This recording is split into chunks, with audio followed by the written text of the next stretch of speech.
ये तौकीर रजा, मौलाना बरेली वाला तौकीर रजा जो जेल में है, उसका दर्द कम होने का नाम ही नहीं ले रहा भाई। योगी बाबा ने तो उसको जेल भेजा, उसकी प्रॉपर्टी पे तो बुलडोजर सब चल गया, तो मामला क्लोज होना चाहिए था ना। लेकिन भैया उसका बेटा जो है अब ड्रग्स के अपराध में पकड़ा गया। भैया कहीं एक्सीडेंट हुआ, पकड़ा गया। वो एक पुलिस अफसर हैं, वो बोल रही हैं, सुनिए ना। आज 7:30 बजे तिलहर बरेली हाईवे पर एक एक्सीडेंट की सूचना मिली।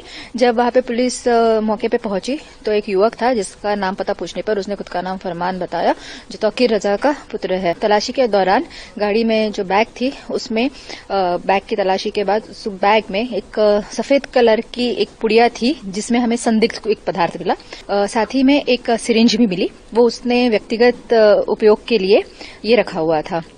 आगे उसे मेडिकल के लिए भेजा गया है और अग्रिम कार्रवाई की जाएगी।